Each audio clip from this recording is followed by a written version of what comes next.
Nous parlons sur vous devez naître de nouveau. Nous avons montré le mardi que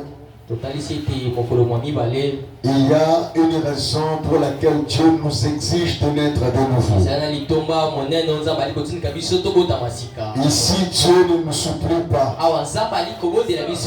Quand on dit vous devez, c'est une obligation.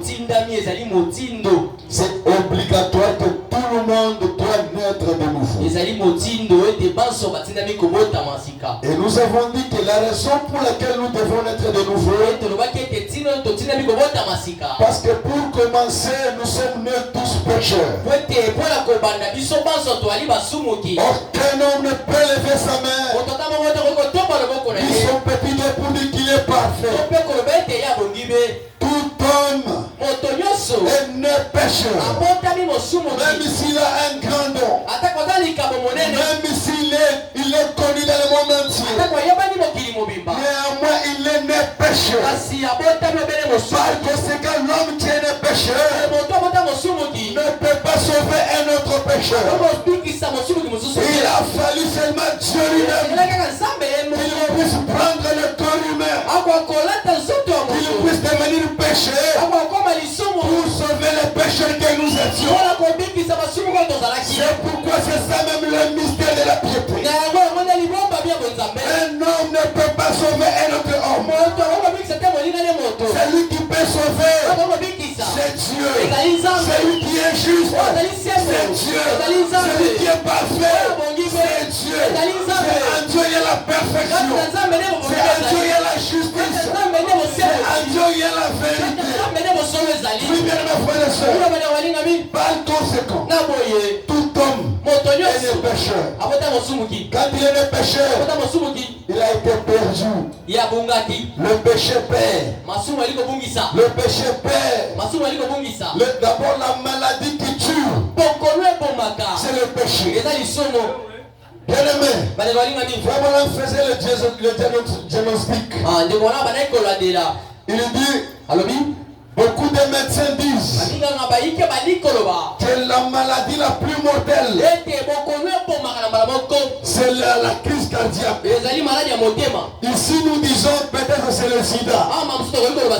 Bram dit, ça, ce n'est pas une maladie mortelle. Un chrétien peut mourir avec la crise cardiaque, mais un chrétien ne meurt pas. Un chrétien peut mourir avec le sida. Dieu peut guérir la crise cardiaque. Dieu peut guérir le sida. Mais la maladie la plus mortelle qui peut vous tuer, vous séparer éternellement de Dieu, c'est le péché. C'est pourquoi Dieu a envoyé le baume pour guérir cette maladie. C'est la mort de Jésus-Christ. Oui, mes frères et sœurs, nous avons dit que l'homme a été trouvé coupable. Pourquoi il a été trouvé coupable?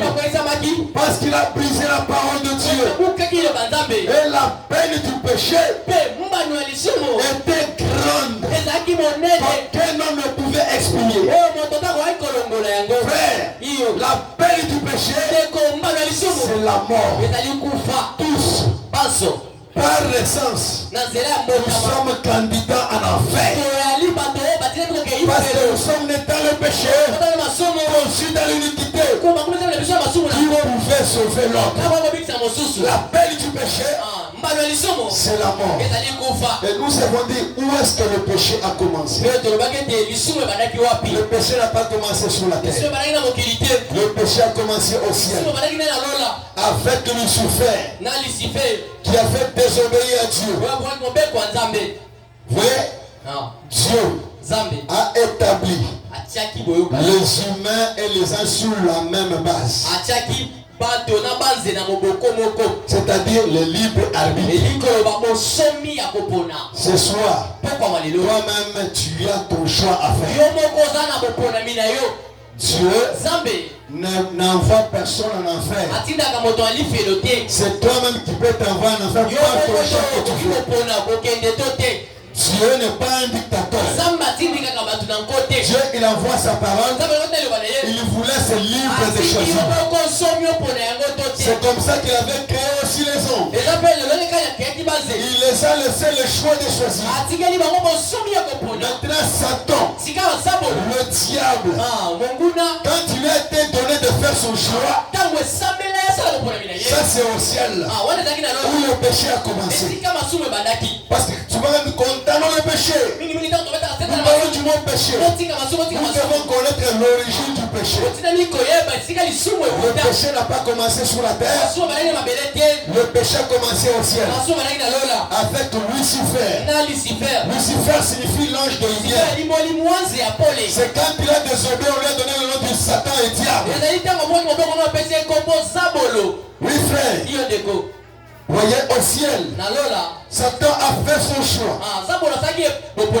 En voulant faire son choix, il voulait quelque chose de meilleur que ce que Dieu lui a fait donner. Ça a commencé au ciel. C'est ce qui a causé tous les ennuis. Satan n'a pas voulu garder sa place. Satan a commencé à envier la place de Dieu. Nous sommes dans Ésaïe, chapitre 14. Chapitre 14. Ésaïe chapitre 14e. Ésaïe chapitre 14. Écoutez ce que l'Écriture dit. Non, Satan, il a commencé à envier la place qui n'était pas la place de Dieu. L'envie